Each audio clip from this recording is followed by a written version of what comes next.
Okay, guys, I think that we can start. Okay, since we are going to speak about corporation management, and usually this is not fun as speaking of fights, PvP or similar things, we are going to do it on topics. The first things we are going to speak about is the fact that many people are interested in creating corporations, but a good knowledge about what have to be done for creating and developing a good corporation is something that is useful for everyone, since you can notice if the group where you are is managed in a correct way, or if you can help with it, or if you can give suggestions or anything like that. The first thing to to know is that sadly in this game there is a lot of people that start a corporation just because they feel like that, and usually that creates a lot of little groups that are not managed, not properly organized, and usually they give a very bad experience to the people that join them. So let's try to see what are the points for avoiding to make a bad corporation and ruining the gameplay of the others. Can you hear me? Okay, sorry for my English, but I'm Italian and my English sucks. Okay, first, the basics. What I want to create, why I want to make a corporation, what's the point, why I want to create it. That's the main point that everyone should ask himself. And that's really the most important point. Because you have to think about why I'm doing this. There is a point in making a corporation for myself and the people that want to play with me. Then what could be the reasons? You have a good group of friends, then you want to play with them. That's a good reason. You want to create something that no one else is making, or that not many people are doing. That's another good point. That's a very good point. Free Titans come after some years of work. It took me 5 years for one. So it takes time. Then the question is that you have to find why you want to do it. After you have decided why you want to create a corporation, then you have to ask yourself what I need for doing that. Let's take some examples. I want to create a very simple corporation. I have a group of friends. We are in Empire. We want to run missions because we like to care beer. It's perfectly fine if you like that. Then I have a group of 5, 6 friends, and I want to create a corporation. Then you have an objective. I want to make a corporation for making missions, and maybe I don't want to have the taxes of the NPC corporation. That's an objective. You can do that, and then you are going to make that kind of corporation. But there is a problem. Am I sure that making a corporation for doing that is the best way, instead of maybe going with someone else that is doing the same and joining our effort and making something bigger and better? That's something that everyone has to ask himself and try to answer. The second example, I want to create a PvP-based corporation. I want to live in 0-0. I want to fight. I want to make PvP. I want to make money. I want to conquer the universe. I want to make everything. Then that's another point. That's a completely different thing. And for doing that, what you need is experience, a lot of time, and most of all, you need to have a very good plan. Because there is a lot of people that create corporations, create groups, and then they start and they hit somewhere in 0-0 trying to do something, and then they fail terribly and just ruin themselves and have very horrible months of play. When you think about what I need for making a corporation and what I need for making what I want to do, then you have prepare a list, do what you want, but be sure to consider any possible aspect of what you're going to do. First of all, who is helping you? Creating a corporation alone you can do that, but finding the good people, usually it's very hard. Finding people that are ready to work for hours, for helping, without asking anything back. I mean, we all know that it's not easy to find people like that. And usually when you find them, you build those friendships in other groups or in the beginning of your gameplay or just for, it happens. Then you find a good group of people and that you can trust and start working like that. The third point that you have to do, okay, now I know what I need for making a corporation. The next point is looking what you have and what you doesn't have. Because that's the most important point. You have to see if you have the pieces needed for creating that corporation, or if you don't have those pieces. And for doing that, the point is always the same. You have to just write down what you need and write what you have. What you're lacking, then you will try to check what you're lacking, and you will check if you can find that, or if there is a good way for creating it. Then, the last point, something that I learned in plenty of years of mistakes and other things, try to set objectives for you, for your corporation, at short, medium, and long term. The short one should be something that you have to do, both for you and for your people. Something in 1 month, 1 week. We have to do this, we have to do that. In a very short time, objectives that you will achieve. You have to do that, because otherwise you are going to just ruin you are overshooting if you can't reach your short-term goals. Then you need a medium one. You can shoot a bit higher and make them like 3-6 months. I mean, we all know that this game is not something that ends in 1 month. It takes years for making a project. It takes years for creating something and becoming what you want. So the people should know that. If someone doesn't, the only way for making it faster is burning the steps, and then usually no one have a good group and is able to achieve something good and keep it, making it fast. Usually it takes some time for making that. You make plans, objectives, short, medium, and long terms. You prepare them and you try to achieve them. After that, you will notice that after 6 months that you are doing your corporation, you will look at your medium terms that maybe you haven't forgot you had set because you was just not looking at it. And you notice that you achieved something of that and maybe something not. In that point, you will notice how you are going, because you have decided to do something a long time ago, and then now you are at the point if you have done it or not. These are the basics. When you start to thinking about creating something. In this point, you have not yet created anything. You're just thinking about it.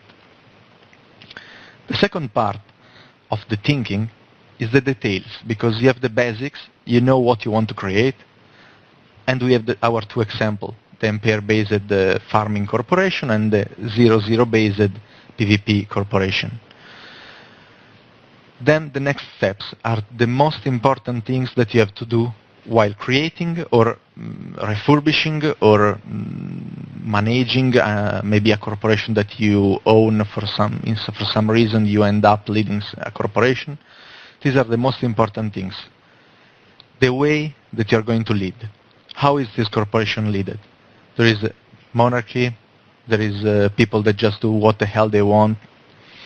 You need to find another solution, maybe something that you want to create, some strange ideas that you have. Everything is okay, but you have to find it and be sure about what you're going to do. Remember that in this game, when you have to face hard situations, the only way of leading that works is where few people take decisions, and they are able to do that in short times.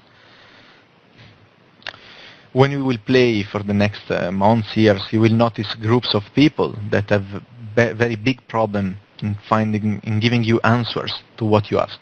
Maybe a standing, maybe a request of help, maybe anything. You ask and then they don't answer because they have complicated chain of commands, or they have hard ways, complicated methods for deciding. In EVE, especially in the military groups or PvP-based corporations, usually few people that leads is better than a complete democracy. Remember always that in this game, very often democracy is confused with the real life. In real life, we vote for someone that should be able to do his job, and I repeat, should. While in EVE, many people pretend to vote or decide on any topic. When that topics come out, always remember that it doesn't work like that. If people doesn't have a clue on things, doesn't know what you are speaking about, they can't decide about things, because it will only create troubles, and that will be a very easy to be manipulated even by the people and by the mood, by the actual what is going on, let's say. If there is a harsh moment, maybe the people would like to flee, but you don't want, because you know that you can do it and you want to keep up. You can do that if you ask the people to choose between being bored for hours shooting POSs and other structures, and if you want to ask them to go in Empire having fun, killing people in low sec. They will choose the second one, but that doesn't matter if it's the good or the best one. After the chain of command that you decide, what I found and what I adopted in my corporation over the years usually is a type of command based on a monarchy. Someone decide and take the last words on the staff. But after the years passed, I learned that it's always better to create filters. You can't decide everything yourself. You will just burn out. You can do good. It can be very good, but you will burn yourself completely. And that happens. There is no way for avoiding it. It can take 1 month or 5 years. You will burn out because you can't take it forever. And the solution is to create, obviously, filters. You have to decide to place someone that thinks of something. That could be a good way, but it's not the best solution. What I found out to be a very, very efficient and good solution is not to appoint like directors. Logistic director, economy director, anything director. I mean, the people usually create directors of anything. They just pick something and they put a director on that. And they think that is a good way. Actually, it sucks, because that person will get bored sooner or later. It will be boring to the death. Some things are very boring, like a logistic director that have to keep up with all the people that doesn't want to make their work. And then they have to run like crazy, running for trying to fix everything. They will burn out. And then you have to change them. The solution which is, and for doing this you need a bunch of people in your corporation, not 5 people corp. We speak about a corporation of about 40, 50, 60 people, a medium-sized corporation for 0-0 operation in this case, because for the other example, we don't need all this. What we do? We take 2 or 3 is the best number for these people, and we assign them to any group, 20 topics, really, 20 things, like for the logistic, like for the management of the POSs, like for market operations, like for the production. You don't take someone and say, you are the chief, you are the big boss, do what you want. You take 3 people, you say, guys, you 3 are the chiefs, do what you want. This will completely change the outcome of what you're doing. Because first, if you are the only one that have to do something, you will feel the weight of it on your shoulder, because you will start whining. What the fuck, I have to do everything myself, blah, blah, blah, blah, blah, people whine. And then people start whining and everything fuck up. In this way, even if it seems impossible, the people will work without whining, because they know that if they don't log in and don't do that, they will just have no problem, because the other guys will cover them. Given this, these 3 people will work without problem, and they will participate without whining for the quantity of work that they have to put in. It's something that works like this. Okay, sorry. It's PG rated. Sorry. Then, now we have a way of command We know how to lead our corporation. We have our way of managing the corporation, creating groups of work that are, as I said, the most efficient way, because you can even change people easily. If of 3 people, 1 go away, you just change him, and everything keep going, keep going. You never stop because you change the big production director that you had for 3 years, and now he went away, and you don't even know where are the blueprints. And this helps. It's not only don't set the people up to be tyrants, because in this situation you can be the tyrant in this situation, because remember that in Eve, who is the CEO, is the tyrant. Whatever you do, you can kick anyone, you can remove directors, you can do what you want. So anything you do, remember that the CEO in this game is the owner of your corporation. Who is the CEO have the keys of the corporation. Anything else is after him. If you want, he can in any moment change completely everything you want. Then we end up on something that we will speak a bit later, the shares, that I will say you something about them. We have a way of commanding that can be a council, a tyranny, a monarchy, a democracy, anything you want. We have our way of managing the corporation. Now we have to see how we want to build this corporation. I mean, there is many ways for building a corporation in the, let's say, economic-wise. You can make it like communist, and that could be a solution. There is plenty of communist corporation around.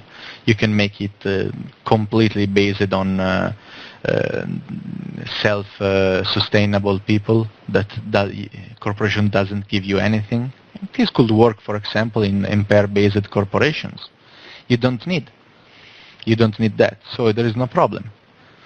But when you start speaking about creating something that is even interesting for the other people to join, you have to think about something that will be appealing. The people will be interested in it. And for doing that, you have to think something. For example, you can start thinking about, okay, let's try to find a solution and give these and these and these free to the new people. Let's give these assets free, these for payments, these not. Let's see. You start wondering how you can create your things. Obviously, at the start, unless you have a very big wallet, you can't make miracles. But over time, you will start working about that. Remember that people in corporations are of many kinds, but mostly there is who don't like to be annoyed, who don't like to use the corporation services, who just like to have, I'm in a group, I'm fine, I'm happy, I have the people to speak with, to play with, but I don't want to get involved too much. There is plenty of people like this, and you have to remember that if you join people like this, you will have to adapt to this. Otherwise, you have to don't accept them. The other kind of people can be the one that want to participate, that want to use the tools that you give them, that want to use what you are doing, that want to participate in the corporation. These usually are the most useful people, because obviously they will use what you are creating, so you will be more happy about it. Now, the main focus is that you have to see what you have as resources, what you want to create, and how you can do it. Let's take our example. We have a future that is not yet created. In this moment, we are speaking about planning. I want to make a PvP-based corporation. I want to have, I am the leader and I want to be the one with the last final word on the important things. And I want to have a group of people for managing the corporation. Obviously, this is a long-term goal because you need to find all the people, you need to do everything. But let's say that you are very lucky, you have a lot of friends, and then you can start doing that. You build up your corporation. Now, what's another thing that I can't avoid to stress a lot on it? Scouting and planning of the position. If you want to make missions, or if you want to kill people, or if you want to conquer the universe, the place where you start is what will make you go good or fail horribly. Is really the most important thing. Don't take fast steps. don't think about, yes, let's try, then maybe who cares, hey, let's have fun, will be good. No, that's a very bad behavior that usually end up in a royal fail, completely fail. If you want to plan, do it good. Scouting, check the places, try to understand how something works. Don't trust if you have scouted one system for one day, then you know everything of that region. That's not like that. It takes time. It can be everything. You can end up in a place that you think it's empty. Then you end up there and you find all the alliances of the area removing you because it's their place. But there is not your flag, but it's my place anyway. This is how he works. Something is from someone when he say it's mine, not because there is the sovereignty or there is the flag or anything.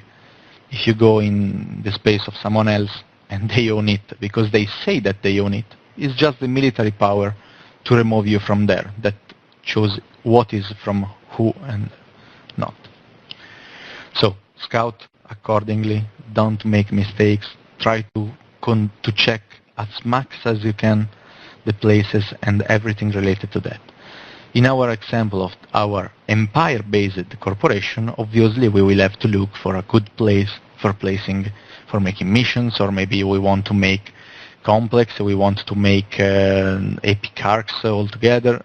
You can do anything you want. In that case, you have to just pick a good place for doing that. That's a lot easier, obviously. When we speak about 0-0, that is not so easy, because from someone that was in the political, high political level of this game, it's very complicated. There is a lot of treaties, agreements and things that go around everywhere. There is a chain of diplomacy that is incredible. You can find even 4 or 5 or 6 grade of different relationship between the big alliances and maybe the last little group that is completely clueless and little and no one can think they know anyone, but they have relationship with someone that then is linked with someone else, etc., etc., etc., etc. Remember always this. In Eve, nothing is simple. If you can think that something is complicated, it will be even more complicated. When you think that you have understood how something works, then you will understand that it's not like that, because it's more complicated than that. This is something that I learned in the years. Then, now, we have to find our position. What we have to do? Let's think about our people. How many people I have? How many people I will have? What I can do? Maybe I have 30 people. It's a good number for starting a corporation. 20, 30 people. It's already a start. I have something for working with. Where I go? You have a bunch of choices. You can try to find an alliance, and you can try to find someone that seems a bit interesting, friendly. You join them, and then you end up there, and then after 5 months you find out that you joined the worst alliance of the region, that is pet of everyone, that doesn't have any that doesn't have anything granted to them, but they have only duties to pay, taxes or other things, and then you seriously end up that you wasted half a year. That's not the best way. If you want a suggestion, remember that who makes PvP in this game, and the big corporations, big alliances, they like who have the, can I say balls of fighting? Because that's really important. If you want to go somewhere and you want to become friend with someone, shoot him. That's the best way for making friends with people that like to shoot. If you show what you can do, if you show that you are willing to fight, then the people that are interested in fighting will notice you. If you will start making convos everywhere, asking everyone to blue, asking everyone to join, that is not a good way. Believe me, that is not a good way. Lay down, fly down, don't make exaggerated things, go where you want to go, start living there, start doing something. That's very important. It's the best way. Don't be afraid that the people, the local people may kick you because you doesn't have an agreement for being there, you will ask it. You will speak about that. But it's always better to speak after you have thought a bit. It's always better to speak after you had some relationship with these people. If you start convoying everyone from Empire saying, I am a new corporation, I want to join your alliance, it will not end up very good. The people that will accept you will always be mediocre alliances, because a good alliance doesn't accept someone just because he is asking.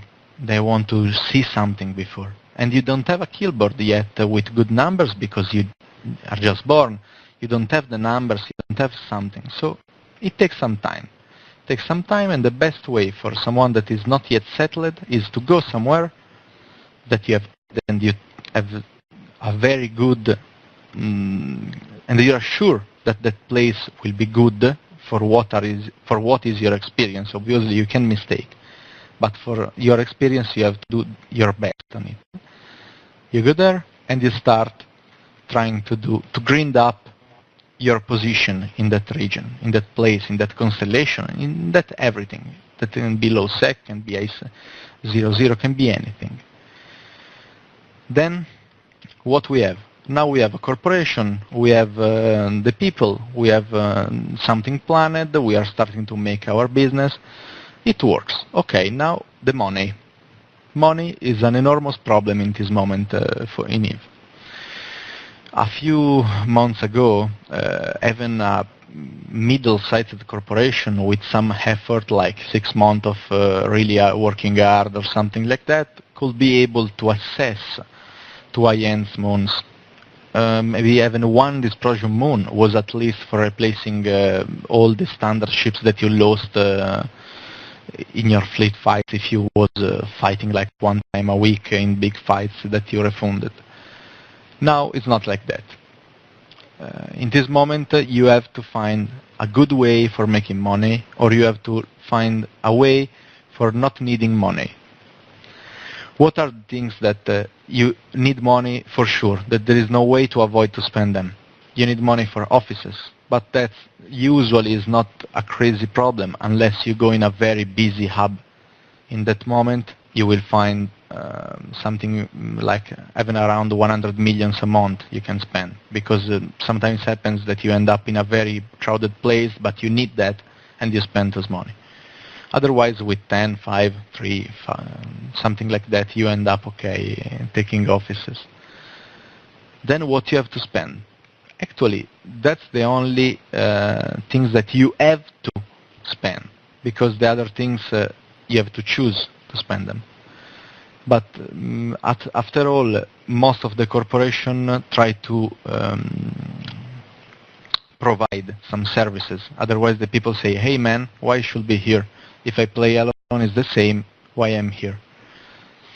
This is something that many people will ask you if you don't make anything. And it happens very often that people make corporations just for amassing people. Oh, we have a good corporation, we are 50 people, but we don't do anything. We just play together and that's fine. It's okay if the people are happy like that, but usually people are not happy like that. They want to have something back. They pay the taxes, they want something back, and things like that. Now, we are speaking about the money.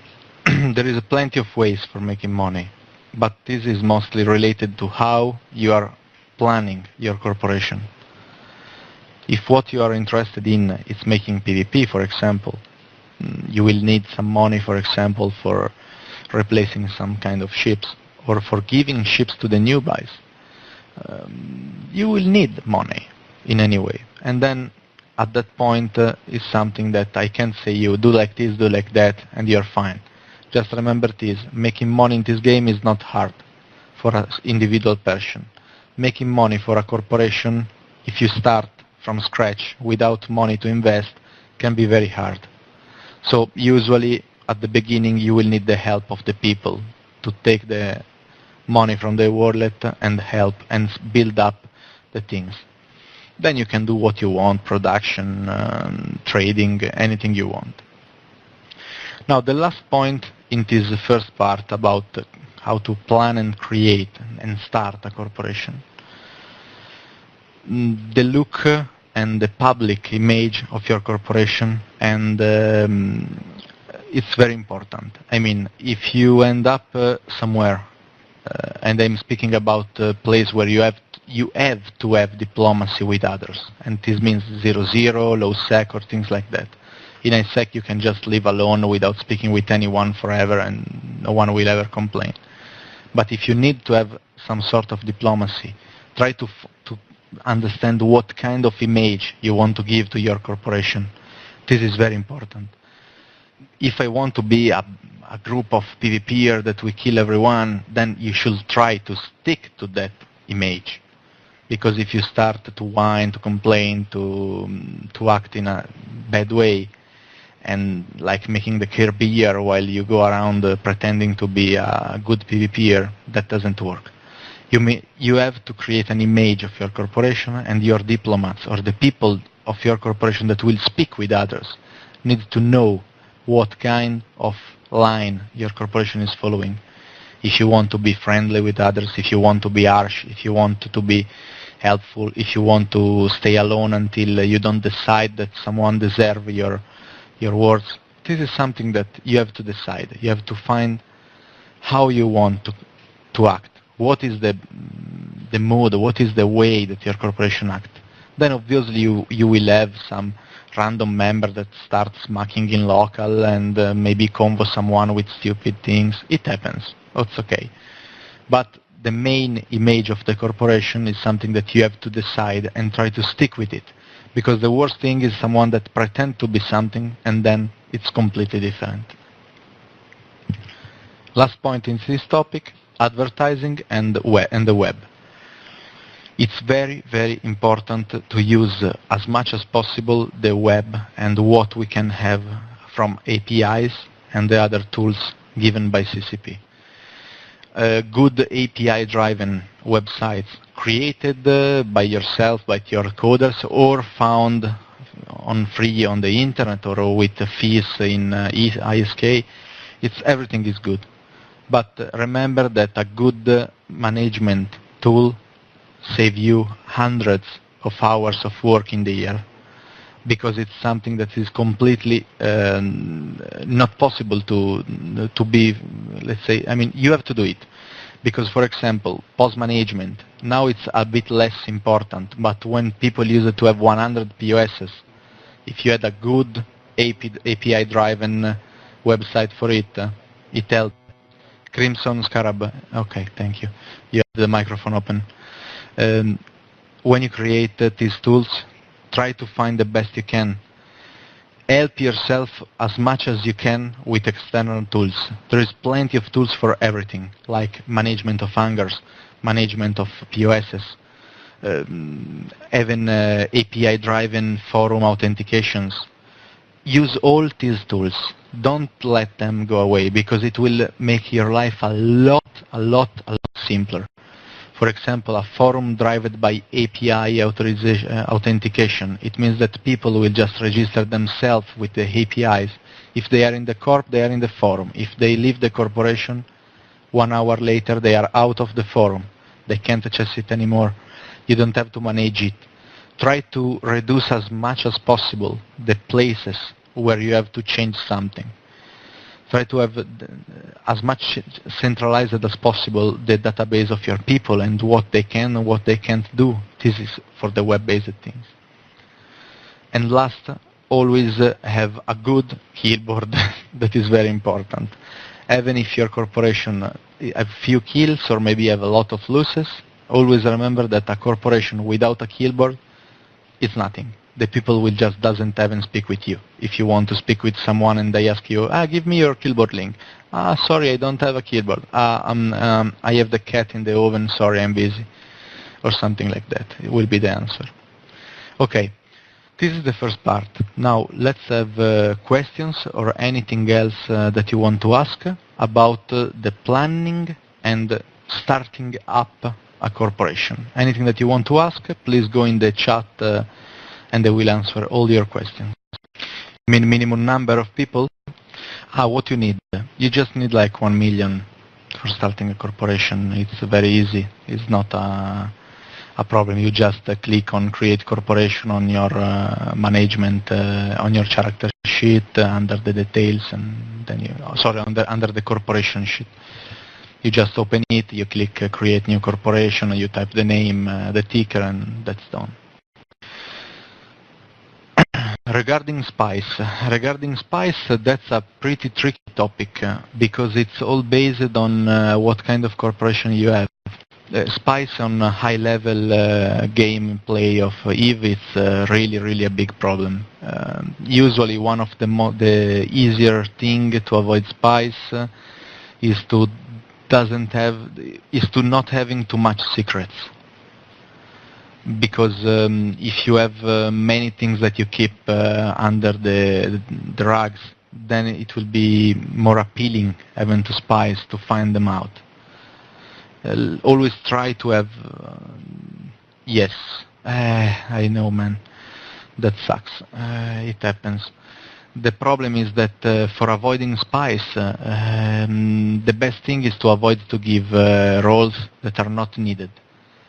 A very good planning, very good planning of the roles inside a corporation, it's very important. Remember that you can easily manage about most part of the game and what the people can or cannot do by creating properly titles. You create the titles in the corporation window and you decide what the people with that title can or cannot do. Another suggestion is to avoid to give personal abilities, like I give to someone the ability to use the money in the wallet number 3. That's very bad, because you will forget that that man have that. You will. And maybe 6 months later it happens something very bad. Well, actually, the shares is another point. It's a very important point. Never use shares. Never, ever. Shares have a very big problem. In real life, you can track shares. I mean, if I buy shares, I can't just stop playing real life. I mean, I can die. That's okay, but that's not usually go somewhere. If I stop playing EVE, your shares will go in nothing. And then you can't have a track of your shares or where they go, what they are going to do. This means that usually shares are very bad to be used. And if you read a bit the forums, in the last few days, for example, Usha Khan was overrun by spies using shares. They had the minority of shares. They made a vote for creating a new CEO. The current CEO was not around for voting himself. So the only vote was for this new person. He got the position of CEO. That's how it works. When you work with a corporation, don't use shares. They are the nightmare of this game, shares. Really, they doesn't work. Any other question, guys? No one? Yes, it's for free questions. Okay, the API prevent you from spying in 2 ways. First, you force people to have different accounts for spying, because you can see from the APIs who are the other characters in one account and what corporation they are in. So at least you force people to have a dedicated account for spying in your corporation. And this is already a good start. The second thing is that you can track basically if you have tools for doing that and you can find them online, you can add the APIs of your people and you can find, for example, where they are in any moment. You can see that too in the corporation management tool, but you see that in that moment. There is tools that track down where the people are. For example, a very easy thing, if you notice that someone is very often in a space that is not belong to your group for no reasons, then you can ask why it happens. If you do that in a moment where no one is looking, it's harder to do that. With API, it's easier if you track down these informations. I mean, it's pretty complicated because you have to use tools, you have to set up website for them with cron jobs and things, but it's payoff. Anyway, the most important thing is, even if you have spies, avoid to be weak, avoid to be vulnerable.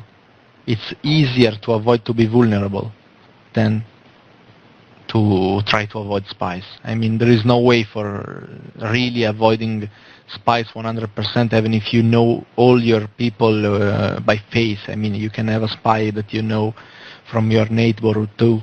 I mean, it's nothing prevent spying. You have to prepare for that, consider that it can happen, and just avoid to have minor losses. For example, if you create hangars with free stuffs for your people, don't put everything in one hangar. Just make one hangar for everyone and one warehouse. And then when the stuff in the hangar for everyone start dropping, some people that you trust more have the roles for moving things. So you keep refilling it. And you have avoided the problem of someone that joined today your corporation and clear your hangar and go away, for example. There is many ways for preventing spies. Most of them are based on creating correct roles and titles in the corporation management, and be very, very, very paranoid about directors. Remember that a director can do everything that you can, except the fact that you can remove his role and he can't remove your role. That's the only difference. But for the rest, he can do anything. So it means that if you have a rogue director, that's a big problem. The core management tool is horrible. It's not annoying. It's really horrible. But it has have most of the things that you need. The only big problem that is not covered by CCP, and there is a lot of even CSM topics about it, is the standings. You can't set standings from a corporation or from an alliance to someone else unless you're a director. And that's a big problem, because obviously everyone that they have to set standings must be a director. So or you have very long delays in setting standings, or you need directors. And that could be a problem. When I was leading Systematic Chaos, I spent all the time for managing a corporation and alliance. And it included FCing and diplomacy and things. The bigger you grow, the more time you have to devolve to managing the corporation. Consider it a full-time job if you want to do it good. Your gameplay will be based on creating others too. I mean, spending time farming yourself, going around, that's not good. Javel, that is a very important topic, and for answering this question, you have to consider a big difference between real life and EVE. In EVE, the people get paid for working. In EVE, the people work for free, because actually it's working. Most of the things that people do, like mining for a day for getting nothing for them and giving everything to a corporation for some project, it's working. It's not like playing. I mean, it's not very fun, but people do that. In real life, you are paid for that. In EVE, you're not, usually. So the point is that you have to create and you have to communicate. You have to speak to the people. You have to involve them in what you're doing. Any kind of corporation that is real or EVE, communication and motivating the people is very, very important. And the best way for doing that is involving them in what you're doing. When you are planning something, even if it's not yet finished and things, speak with the people.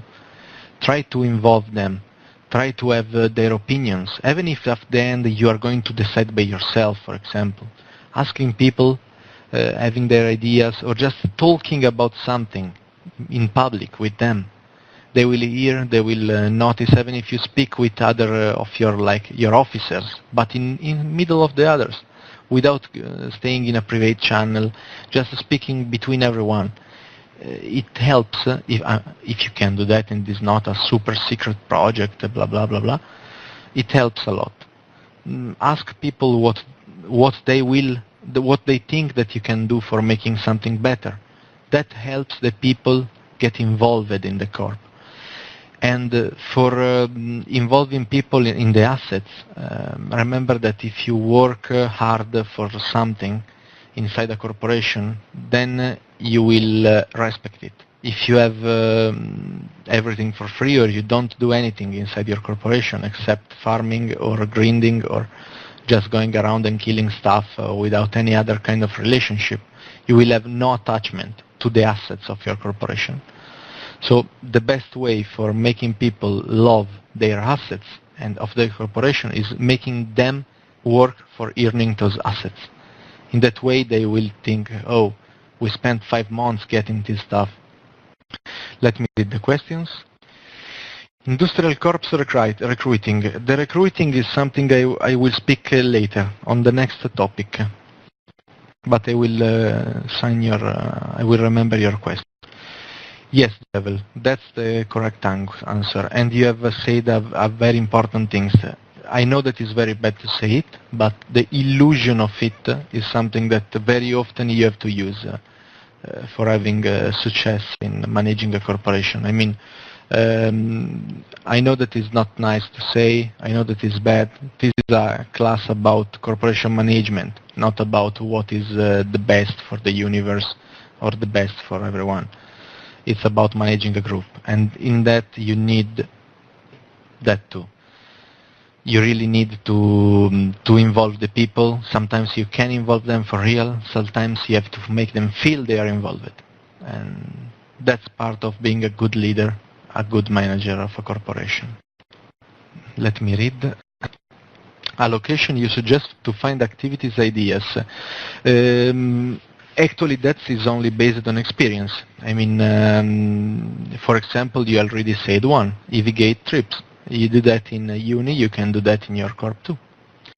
You can find, for example, in the Eve Chronicles, you should read them. If you read the Eve Chronicle, that's a very good idea. The Eve Chronicle include a lot of little things about the systems, about there is a lot of things in the Eve Chronicles. Some are a bit crazy because they are outdated, but there is a lot of good stuff. If you read them, you will find a lot of ideas on places to go, things to check.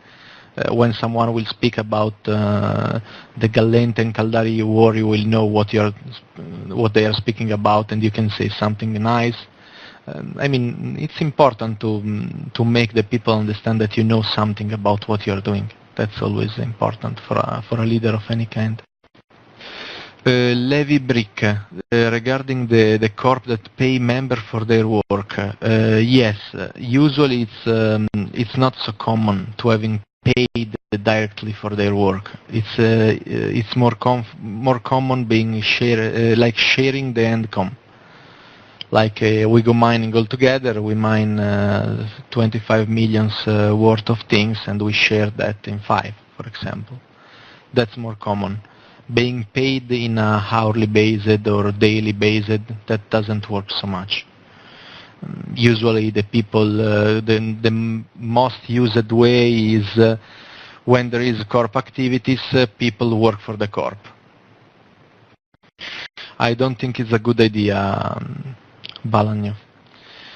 Paying a chess to the hangars, I don't think it's a good way, because that is not rewarding the people for what they are doing, but for what they are paying. I mean, that is not a very good idea, unless you build something like you can create different tiers of hangars with different quality of items, and then you can give the people the access to them, like this hangar provide free battle cruisers. For having access to it, you have to pay 100 million a month, for example. That could be an idea that I just had in mind, but I never applied it, and I don't know if it's a good idea, seriously. Let me see if there is other questions that I forgot to answer. One last answer for Jewel. When you speak about ownership and decision making, always remember that for how the people are everywhere, in every country, it's easier for the people to follow someone that is sure of what he's doing than following someone that show to be unsure of what he is doing. This is always like that, and I mean I should not even say it because it should be obvious, but that is very important don't exaggerate. I mean, there is one thing that works very good when being the leader of a corporation or an alliance or bigger entities. Remember that self-criticism is always the best way for avoiding external criticism. If you do something wrong, say it for first. I horribly fail an engagement and we lose 100 ships and kill 0.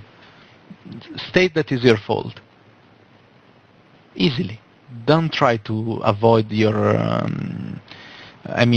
your faults. If you make something wrong, say it. Sometimes it's even useful to say that is your fault when it's not your fault. I mean, the people are used to the fact that people can make good and bad things. If you always pretend to be perfect, that will never work. Because when you will fail something, the people will kill you. If you state when you mistake, if you are sincere about what you are doing, that will be a lot easier, because no one will be able to complain with you. Because if we fail an engagement and they say, sorry guys, it's my fault, no one will say, yeah, it's your fault, you already said it. What the people can say? You have cutted the head of the problem. That's another point. Joke about how much you suck can be used, but I don't like it. I mean, there is a limit. You can joke about yourself, but joking about your group is something different. Saying, we are horrible all the day long for covering the fact that you are really horrible, or the fact that you make bad things, that's not nice. You can create some, usually in alliances end up with some kinds of like meme, like for example, the guns were horrible, so someone else say that is a corp of griefiers, someone else that is another things. I mean, bad things that people say to you and you just repeat them to yourself for making them let's say without harm, for making them without any kind of weight on you, because when you loud about something, then it's that criticism is destroyed. Orcas and Rorqual. Depends what kind of corp you want to do. If you want to make what you mean for false humility? False humility, it's always wrong, but you have to be seriously humble. When you mistake, you say it. When you make something wrong, you say it. When you do something good, you don't exaggerate what you made of good. Then you're fine. There is no problem in false humility if you are really humble. You can't have problems. Regarding the Orcas and Rorquals, it depends what you want to do. I mean, if you are going to make a group that, I make 2 examples. I ask like 50% of everything that is mined for making a corporation projects. Then maybe I can, if I mine at least, I can say, okay, I have the resource for creating 1 Rorqual each month and maybe 1 Orca. So then I can say, okay, now we don't have the funds for giving them away, but we can build them, and when it's needed, the pilot that can fly them will use it, so we have the bonus. That is something that is doable. But if, for example, you don't have any kind of income in your corporation, or stable income, or source of precise income, how you get the Rorquals and Orcas? Always remember that you have to find a way for putting money in that corporation wallet. They doesn't appear. They sort of appear if you put 20-30% taxes on a 100 or more people corporation that make a lot of anomalies in upgraded 0-0 space. In that way you get a lot of taxes. Otherwise, from missions you get nothing. Anything else in the game doesn't pay taxes, so You don't get any money. Any other question? Okay. Now, the next point, the people. How to pick the people, how to recruit people, where do you find the people, and things like this. First of all, you have to decide and think about one very important topic. I want to be big or I want to be small. Being big is not always the best answer, because being big brings a lot of problems. After you pass the 40, 50 people mark, then your small corporation that is like home family run start to becoming something that you can't run anymore on like a family-based corp. You have to start creating some more layers, you have to start planning, you have to start to make other things. So in some kinds of corporations, growing is not always the best way. Some other kinds of groups obviously need people. And for example, we can say a group of people that make missions in Empire, if they are 3 or 100, it doesn't make difference. They just make missions themselves or with friends. It's the same. If they want to create, for example, a big mining corporation, then obviously the more people you have, the more mineral you can mine, and so the more you can build. So obviously you will want to have more people for making that. On the PvP side, you can say, for example, a very big corporation and a small corporation obviously have enormous differences. But it's not only the roster number that says how is a corporation. If you have 20 people addicted to the game without a real life that play all the day long, they will be better than 100 people of casual gamers. That's without any problem. So the point is that you have to decide quality against quantity. If you want more people, but you are okay to join even people that are not the best for your goals, or if you want only good people, and that can be very, very hard. The main important things to know is that when you create a corporation, you always start small. That's obvious. You start with you and your friends. Maybe you are able to, your corporation born from a split of another corporation or things like that. But you are always going to start pretty small. Then you have to find people. Finding people in this game is a problem only for the first part if you do it good. When you create your corporation, for example, you should even think about I want to make it country-based, I want to make it language-based, I want to make it of one time zone, multiple time zone. This is something that you have to decide, because just creating a corporation is not a good solution. You have to think about what you're doing. For example, language-based corporations can be very tricky to build up, but when they build up, then they stay there. For example, if you create, I don't know, a German-speaking corporation, at the beginning it will be very hard to find people, because obviously the German players are already pointed in other groups, bigger than you, older than you, etc., etc. But if you are able to create a group that worth something in that community, then you will have a pool of people inside that language community that will know you just because you exist. Because obviously you will advertise yourself in the forums of your country, in the websites of your country and language and things. Obviously this doesn't apply for English, because if we make English-speaking corporation, yeah, okay, about everyone. So it doesn't work.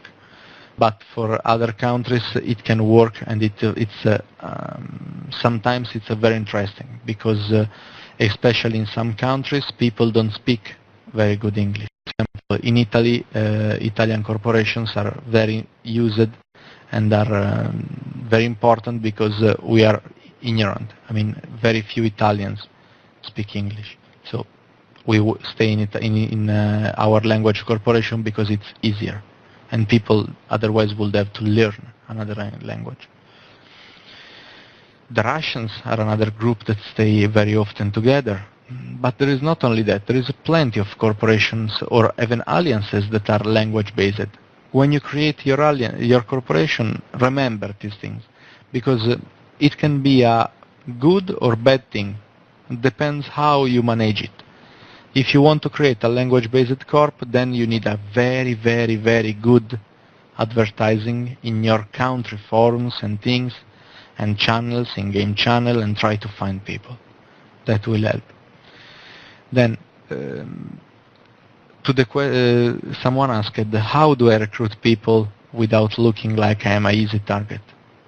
If for recruiting people, you have two ways. Or you look for the people, or you make the people look for you.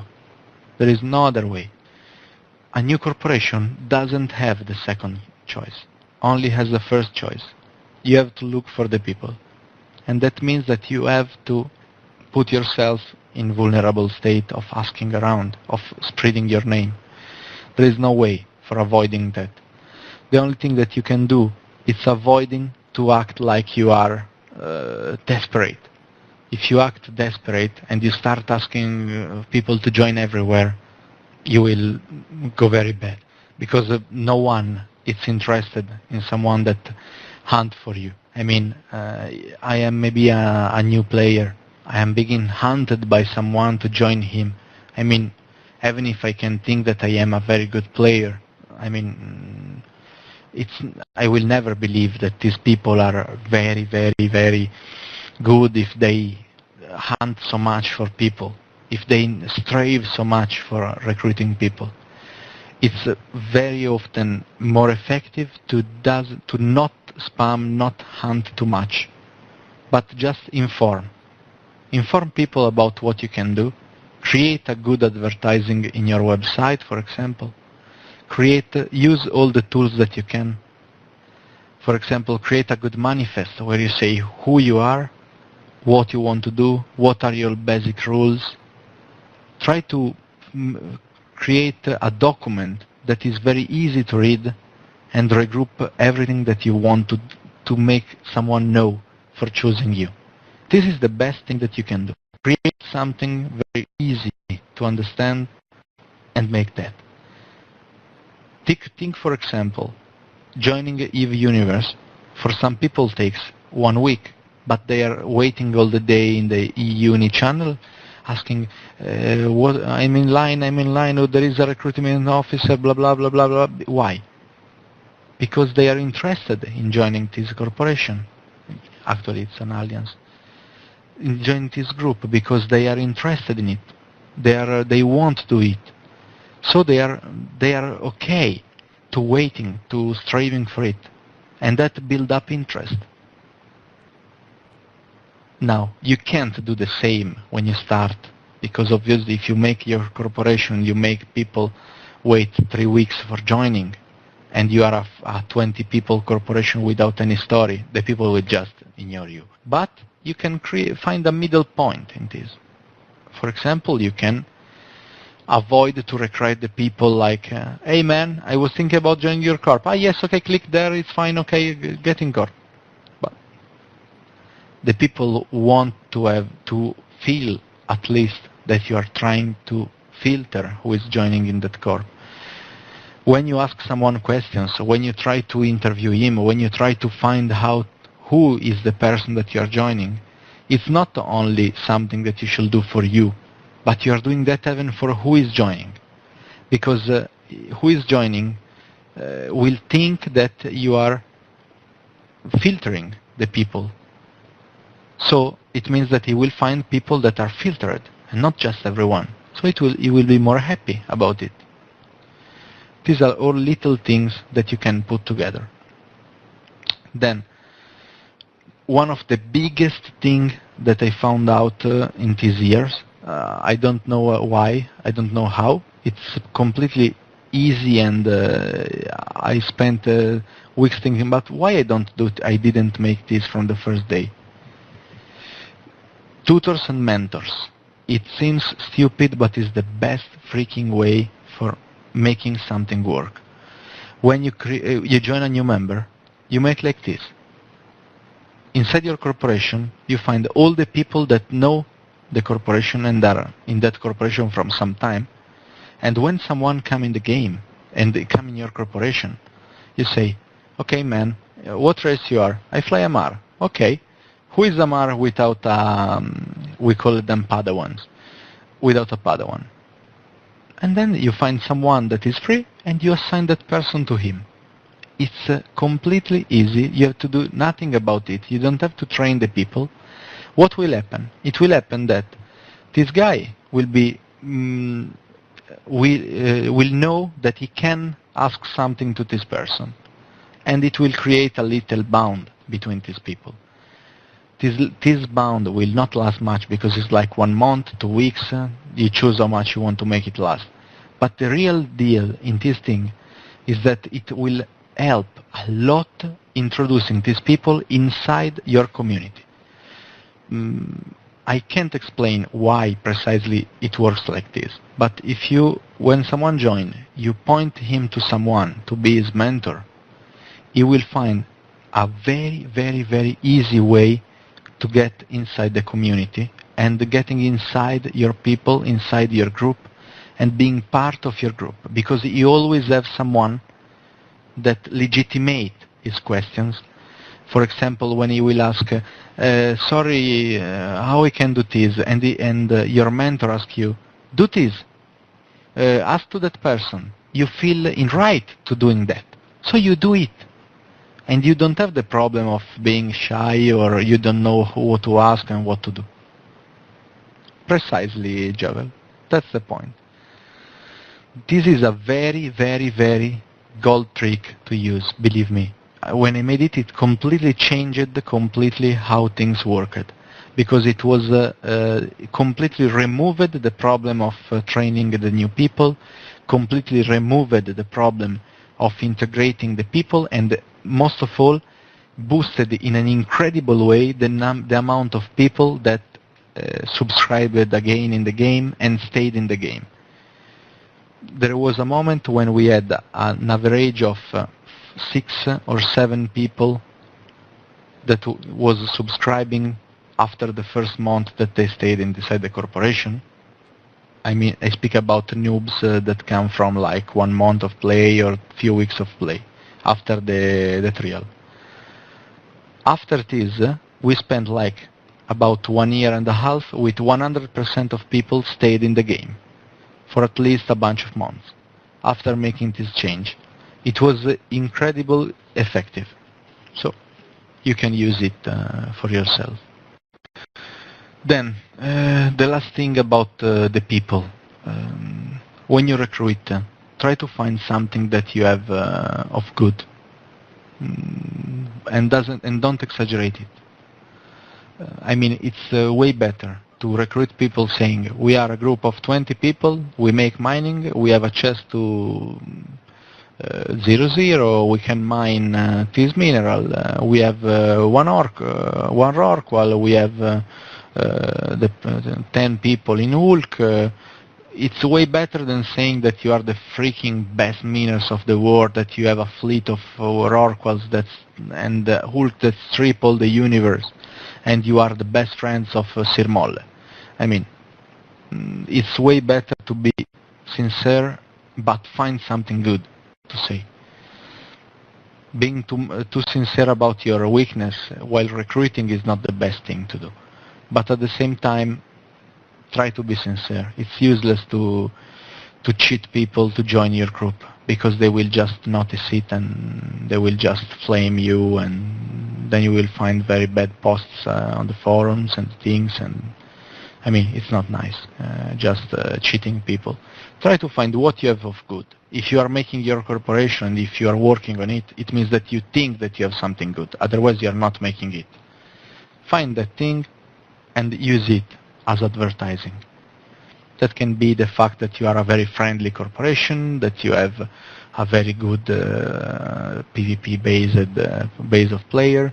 That you can choose everything you want, but try to find something that you have and you know that you are good in it, and you can prove that you can use that to advertise. But it's better to advertise 1 or 2 things that you can prove that you can do, than saying papers and a wall of text of things that you don't know really, but you're trying to shine and feel the best one. Any question about recruitment, people, and things like that? Yes, usually it's best to not accept trials unless you want to fakely boost your roster number. That it can be a viable tactics. In some moment it can be useful to boost your number. For giving you an example, there is, especially in language-based communities, for new people, one of the first things that they look is the amount of people inside a corporation. If they see 500 members, oh, they are very big, let's join. Then they find the 100 people active. It's okay. To do that, remember, you can use tricks. Yes, spies, but remember that if you join someone in trial and you give them any kind of information that could be useful for an hostile entities to a trial player, it's your fault. It's not the trial member fault. About spies, as I said, remember that it's impossible to be spy-free. So there is no avoiding to have someone to listen your ventrilo or your team speak while you're in fleet. When you end up in a big alliance, you end up in the big groups, there is no way for avoiding that. Academy Corporation is a big choice. If you have a group of players that have the reason for being alone, then you can do that. For example, there is some groups that, for example, E-Universe ask the people to not have standings with some corporations for not ruining the standing for the jump clones. That could be a reason why you don't want the people to join your corporation until they have the required standing, for example. This could be a reason for creating an academy. But personally, I think that academies are not good. First, they are, if I am an empire declaration that I want to find targets and people to harass, if I find two corporations, one is the academy of the other, I will war deck the academy instantly if I want to grief. I mean, it creates a group that is weak, that can't defend, that have another problem then. Who manage it? The same CEO? Then you have to do the things 2 times. And the communication channel, if you want to be secure, you have to separate the 2 corporations. So you have to separate the communication channels. Then your 100 people end up to be 30 and 70, for example. And you end up with on ruining your community. I don't think that academy corporations are the best solution unless you have a very valid motivation for doing that. And that is not spying for the trial player. You can always join trial player if you like. You see what they do and you can just kick them. You just don't give them any roles and then you kick the people in 1 second if you like to. Any other question? Come on, guys and ladies. That is a very good question. Okay. Let's start from the basics of what means a dispute inside a corp. We speak about 2 people that are fighting each other because they are whining about something, blah blah blah blah blah blah. It ends up in a drama between people fighting, for example. In that way, remember that the leader, someone that is a leader and it's able to be a good leader, it's always the best person to fix any kind of dispute. Remember that when you have 2 people fighting, the best way for fixing it is not giving the... I mean, if you are sure that someone is right and the other one was a stupid, then you have just to fix it that way. And you will, the person that have acted in a bad way and you are sure about it 100%, then will pay it. But it never happens. It never happens. When things happen, it's always 2 people making something together. It's never the fault of one. It's always the fault of 2 people. So you just act as a leader, remember them that it's pointless to fighting like that, and just If you want, you can punish both of them. Or if you want, you can just explain that that doesn't work. But remember one thing. When you have disputes that are against you, for example, wait a moment. Okay. When you have disputes against you, that's another point. The solution is speaking. Speak with the people. Remember always one thing. Everyone is able to say, your idea is bad. Okay, tell me your idea. And check how many people will answer. Always remember that someone that has that is able to take decisions is better, even if he sometimes mistake. If you are able to decide and you keep deciding and choosing your path, it's better than sitting there and waiting. Oh my God, if I mistake what I do, I don't know.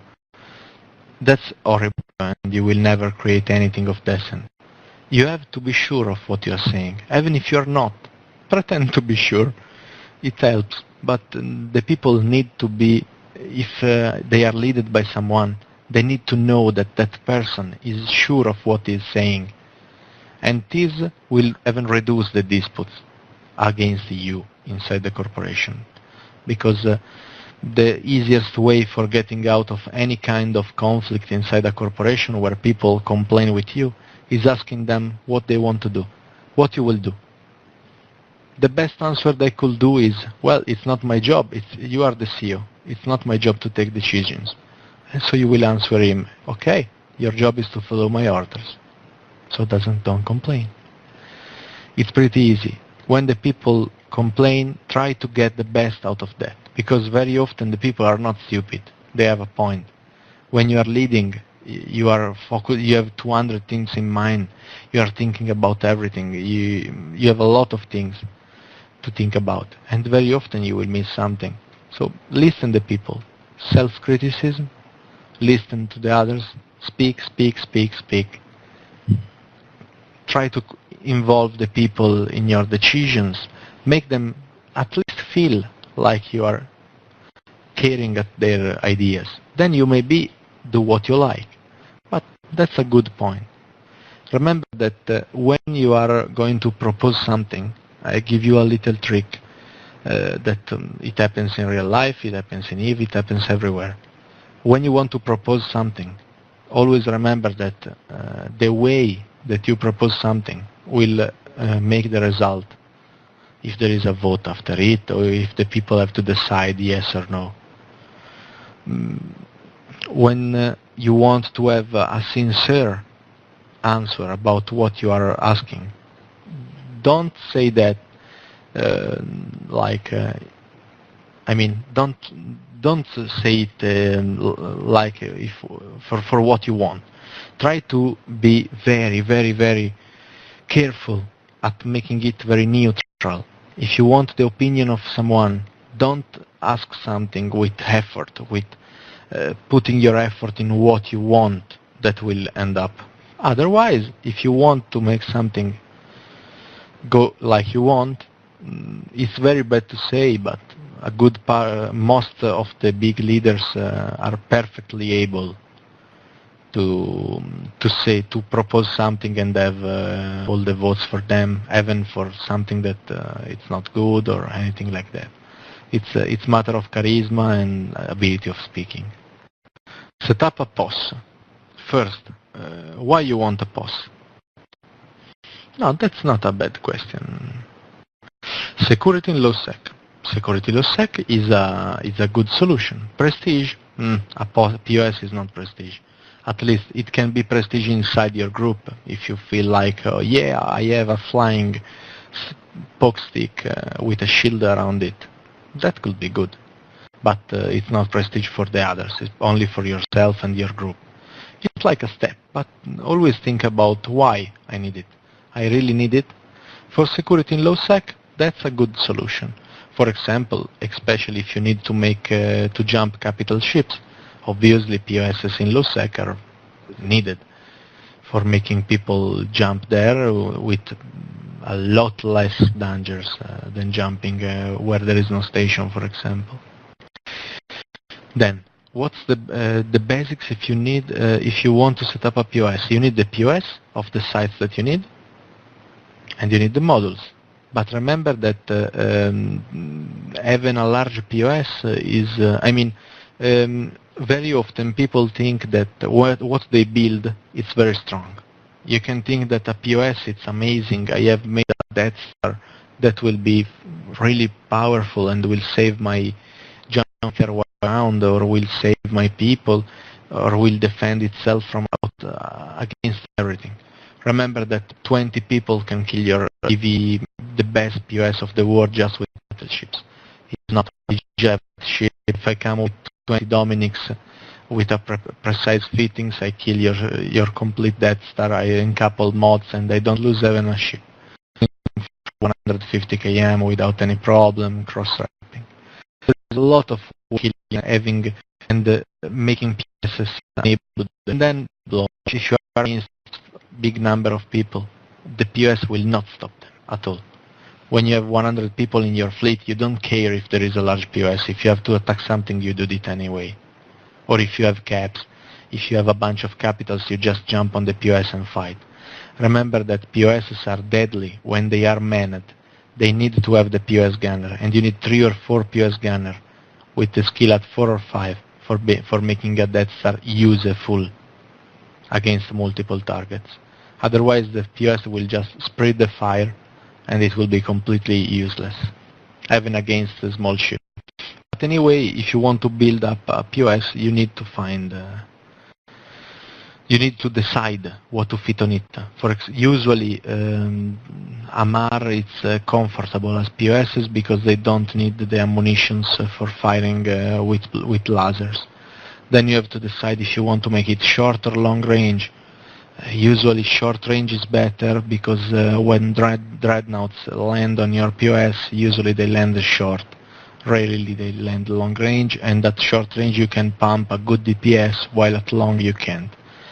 Remember that if you are in capital sighted guns are useless. You can just use medium sighted, and it's perfectly fine for shooting at battleships and smaller sites. In that case, the range could be useful because battleships will use the range, or will use the speed tanking, orbiting your guns for avoiding fire. They can use many ways, but anyway, whatever you do in a POS, if someone want to kill it and know something about killing POSs, will kill it. There is no way you can avoid it unless you bring there the ships and kill them. This is to be written in the rock. There is no POS that can defend itself against someone that want to kill it. Yeah, Javel. The wormhole, what you want to know about wormholes? If anyone have questions, write them, guys, please. Okay, got it. Anyone else have questions? I know the mechanics. I never owned a corp based in wormhole, but I know the mechanics of it and how to make it work. Basically, with the new planetary interaction, you have to find the best things that you can do when you go in wormhole. It's to put yourself in there like in a grave. I mean, usually the people, when they go in wormholes, they go there for staying there and going out only for interacting with the market, usually. That's a matter of safety and for maximizing the profit. So the most important thing in wormhole-based operations is find the good wormhole system. That's the most important thing. And for doing that, you need experience. That's all. I mean, you have to find them, look, study, check how they work, how they are connected. Remember that wormholes have a pattern in how they connect to the others. Sometimes some have always the same pattern of kind of connections if they are two meets to certain areas, or if they are to other wormholes. I mean, there is a pattern in how wormholes are. And if you study them, reading around in the forums and the things, you will find a lot of very complicated things about wormholes. When you've found the wormholes that you like, Remember that with planetary interaction you can remove most of the POS fuel needs, because you can build most of the post-fuel inside the planets. So try to find the wormhole with planets that cover at least a part of what you need. At that point you will be very, very settled down, because you will be able to mine ice for the isotopes. You will be able to use planets for most of the POS fuel. You will be able to mine the belts for making the minerals. You will be able to refine and everything you need in the POSs. You can do everything you want. It's just a bit more complicated, because living in a POS is not as easy as living in a station.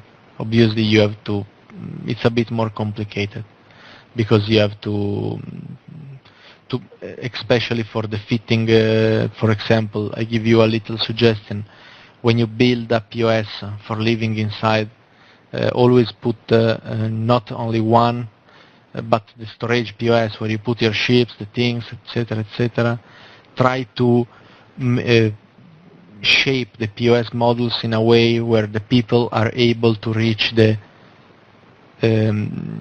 ship's hangars, and make multiple of them, because only one people by a time can operate, and there is limits of people that can operate the modules and other thing. Always multiply what you need in POS made for living in them. So for example, when you have to put the corporation hangars, put more than one. The ship hangars, put more than one, and put them in pairs, so you are fine. That's a good way for building a POS. I could make a draw, but I don't have any way for doing it. I used a POS for living in Providence a lot of years ago, and it was very good. Strontium, no, you can't get from planetary interaction, and the isogen. But the strontium and the isotope, you can get them from ice. You just need ice belt. If you have ice belt, you have the isogen, isotope, and strontium, so you are fine. There is no ice at all in wormhole. Are you 100% sure? Okay, so you have to buy it or mine it outside the wormhole. My bad. Any other question, guys? Okay, seems like it's done. If anyone have other questions, otherwise I think that we have covered most of the parts of how to plan and create a corporation, avoiding the major mistakes that usually are done. I think that anyway, the only way for creating and managing a corporation is it's having experience, because remember always that what you can ask to the people, you should have, I mean, you need to have something you need to give for asking. So usually the CEO is a very bad job. It's the worst job ever, but it gives you a lot of things back. They don't give you don't get rich unless you steal to people. That's another thing to understand. You don't get rich by making the CEO unless you steal, and then there is nothing else to say. I mean, it's if you have other questions, we can speak about them. Otherwise, I have other 20 minutes free if you have a question of other topics, even for PvP or others. I am available for other 23 minutes. Thanks for coming. Thank you, guys. Yes, maybe in other topics. I was wondering if for making the corp management or something that was even more appealing to me, like fleet fights. I wanted to make a class for how to be a good grunt for a big alliance. That could be interesting, maybe. I will do it. If you have any other questions of any kind, shoot in the chat and I will answer. No problem. I have still 20 minutes. In this moment, actually, there is not a very big wars like, I mean, the major wars. The major wars are always the one between the north and the south at the end. Since years, EVE is split in north and south mostly. East with the drone land regions are a bit different because they are like something that stand apart. But actually the best way for informing yourself about what is going on is the Verit map. Let me link it. This one. Actually the biggest thing that is going on really it's the fall down of Ushrakan due to a corp thief made by some people from Hydra and Count Monte Carlo and other people that made a takeover of the Executor Corporation of Ushrakan. That actually was I think it was one of the oldest corporations in EVE active, and it was a big bad thing. Yeah. So my corp was in Ushrakan when we started. It was fun. And that's another reason for using shares at all. Never use shares. It's a very bad idea. Anyway, in this moment, the very big fights are a bit, let's say that there is some problems with lag on the very big fights that is creating a lot of troubles. Like 1 year ago, it was a lot easier to make 1,000 people fight. I made the FC in most of the biggest fight in the last 2 years, and except Max campaign. Except that all the big battles in the south, and now it's very bad. It was a lot better 1 year ago as lag in big fleet fights. I have to, okay, let's say it's very bad to say, but maybe post-bashing was better than the actual way. I know it's crazy, but the POS bashing forced the people to really fight and really have a big logistical effort for working on SOV. Actually, it takes the attackers or defender only 5-6 different moments to group up. And the worst part is that you get invaded. The people shot your things, reinforce, put the SBUs, and then you have nothing to do until they exit reinforced. It's stupid, but on the defender side, having nothing to do for 1.5 day, 1 day, or what you can do as timers, it's not nice. It's really not nice. Before you had to fix the POSs, you had to repair everything, you had to prepare all the different things. It was a lot more complicated, but forced you to have you needed to have the staff for doing it. You needed the people, you needed the carriers for repairing, you needed 3-edged carriers, you needed a lot of effort. So when you was going to defend, it took a lot of effort for doing so. So it forced you to work hard on defense, and it forced the offenders to grind through a lot of POSs. It was boring, but maybe it was a bit more balanced. Let me read your question, Shu. You can vote if you are CEO or if you have the shares. That's as far as I know, because I tested it plenty of times. And when you have the shares, if you give them out, that's a problem. If you leave them inside the corp, that's a problem, because you can take them from the corp as a director. Yes, I think was out of town or was not participating. I mean, anyway, there was a vote going by someone that needed to add share. He had the minority of shares. I think that actually they distributed the shares around or something like that. Like they gave shares to the people, because I hear that this guy tried to create more shares. On the forum, I read the stories, they explained that he tried to create 9,000 more shares, but he was not able to do that because it took the CEO for doing that. So he voted with the minority of the shares, but no one voted against him, and so he won. But anyway, shares are dangerous and are the worst thing ever. Never use them.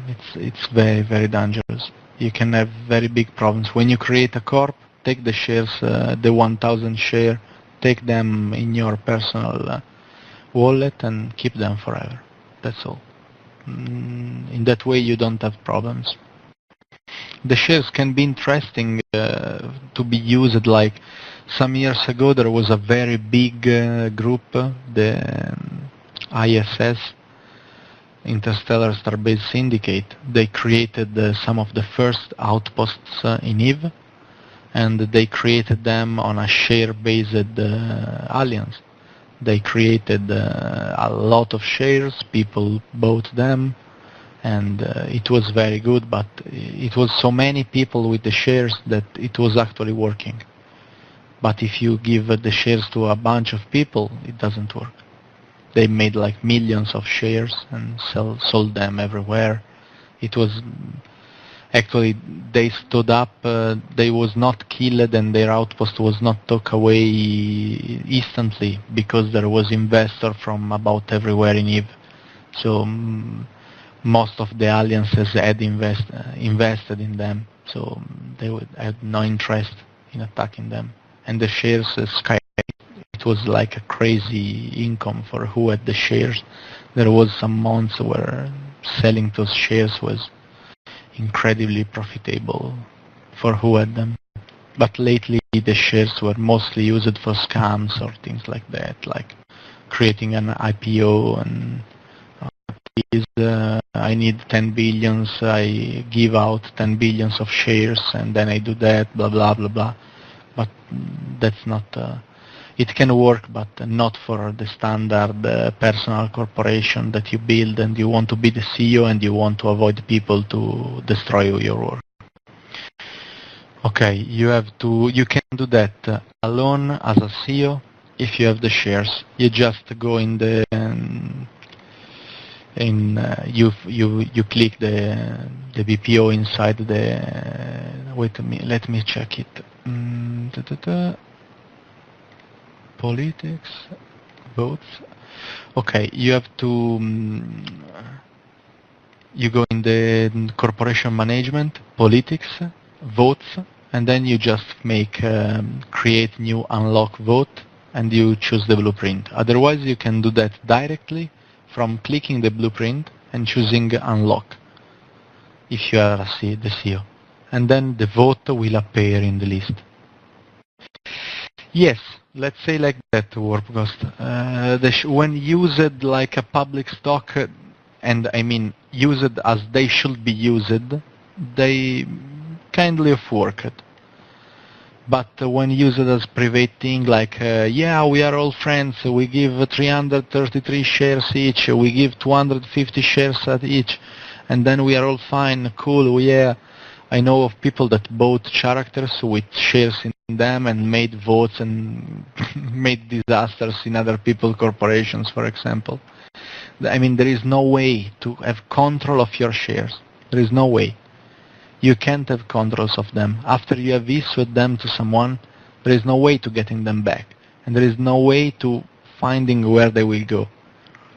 And this means that in any moment there could be a CEO vote from someone with one share, and that can take your corporation 1 year later that you have issued that share, for example.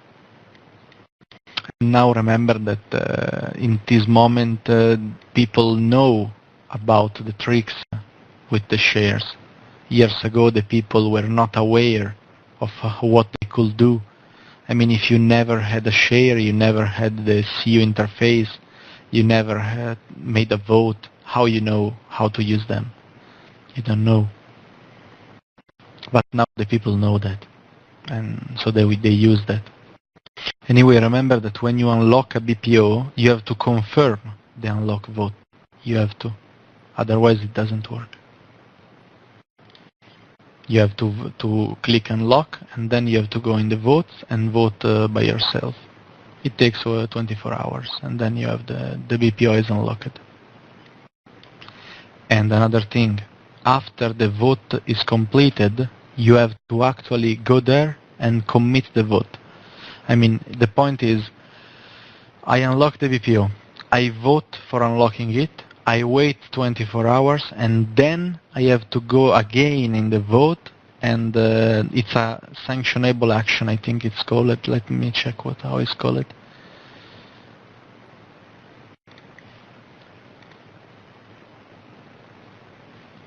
In the closed votes, you find the different closed votes, and you will able you just click and confirm it, and in sanctionable actions, yeah. Sanctionable action not in effect. That is the place. Corporation management, politics, votes, sanctionable actions not in effect. You will find there the votes that you have successfully completed, and then you will have to commit the unlock. Yeah, it's very complicated. For disbanding an alliance, it takes 1 minute. For unlocking a Kestrel blueprint, it takes 1 day and 50 clicks. Yeah, it's a bit stupid, but it's like that. If you have other questions of any kind, even PvP related, anything, I have 5 minutes more. Back. Okay, first the warp ghost. Actually depends a lot on the alliance. I mean, the best alliances and more organized will mostly replace your corporation goals, because they are able to create something that all the corporations feel and want to create all together, and then you make alliance projects instead of smaller corporation projects. Otherwise, it can be complicated. I mean, the biggest problem is that obviously you have to, for example, if you have your needs of making money, for example, you have to follow your productions, you have to do your things, and the alliance require your presence in other ways, in other moments, and when you had to do something else, or maybe you had your corporation CTA, and then you wanted to make like a mining op with your corp for building that carrier that you're missing and you need, and then maybe your alliance build up a CTA the same moment with very few prior information, and I mean, these things happen. It's not so easy. Actually, most of my experience in alliances was in the last 2 years in alliance that I created, and I was the executor. So it was pretty easy, because obviously it was myself deciding what to do, so it was a bit easier. But even as the executor, I had a lot of things to balance between my corp and my alliance, even being the executor myself. There were a lot of moments where I had to put the alliance before my own corporation. Ratting and anomalies. Yes. Anomalies, yes. Ratting, yes and no. Depends how much. Depends a lot from the people. If you have lazy players, nothing will be at least. Unless you have like a lot of money that come from the sky, and then they will complain anyway. But ratting and anomalies, anomalies are amazing, guys. I mean, in a fully upgraded system, you have 3 or 4 sanctum, and every sanctums give you like 35-40 millions, and it takes few minutes doing it. You do them even with carriers without problem. It's a very big source of income. In this moment, anomalies are the best source of income at all, because they never finish. You don't have to hunt for them.